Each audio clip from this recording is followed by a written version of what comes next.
నేను ఇవాళ ముఖ్యమంత్రి గారిని అడుగుతా ఉన్నా, రాష్ట్ర వ్యాప్తంగా ఇవాళ ప్రజలకి మీరు ప్రజల సొమ్ముతో ప్రతి పత్రికలో ఇవాళ అడ్వర్టైజ్మెంట్లు, ఫుల్ పేజ్ అడ్వర్టైజ్మెంట్లు ఇచ్చినారు.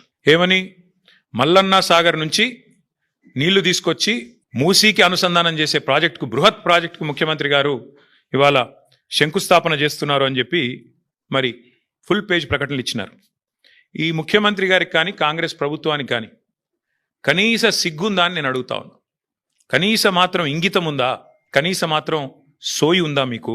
సరిగ్గా వారం కిందట, ఇదే సోమవారం నాడు, వారం రోజుల కిందట కాళేశ్వరం ప్రాజెక్టు మీద కక్ష కట్టి సిబిఐ ఎంక్వైరీ అని పెట్టినారు. మరి ఈరోజు ఈ సోమవారం రోజు కేసీఆర్ గారు కట్టిన అదే కాళేశ్వరం ప్రాజెక్టు మీద ఆధారపడ్డ మూసీ జలాల అనుసంధానం అని పెట్టి ఇవాళ శంకుస్థాపన చేస్తూ ఉన్నారు.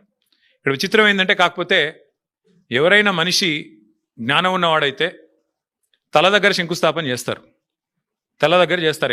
ఎక్కడైతే నీళ్లు ఉన్నాయో, ఎక్కడి నుంచి అయితే నీళ్లు తేవాలనుకుంటున్నారో అక్కడ శంకుస్థాపన చేస్తారు. కేవలం తలా తోక లేని వాళ్ళే తోక దగ్గర చేస్తారు. ఎందుకంటే బాధ ఏముంది ఈయనకి? మల్లన్న సాగర్ దగ్గర పోయి శంకుస్థాపన చేస్తే ఏం చెప్పాలా? ఎదురుగా కళ్ళు దొబ్బినాయా, నీకు కనబడతలేవా, అవి కాళేశ్వరం నీళ్లు కాదా అని ప్రజలు అడుగుతారు, రైతులు అడుగుతారు. ఇవి కాళేశ్వరంలో వచ్చిన నీళ్లు కావా అని సోయినవాడు ఎవడైనా అడుగుతాడు, మీడియా అడుగుతుంది, అందరూ అడుగుతారు. సమాధానం చెప్పలేరు. ఎందుకంటే కాళేశ్వరం కొట్టుకపోయింది, కాళేశ్వరం ఇదయింది అదయింది అని దిక్కుమాలిన మాటలు మాట్లాడిందే మీరు. కాబట్టి ఏం చేయాలా?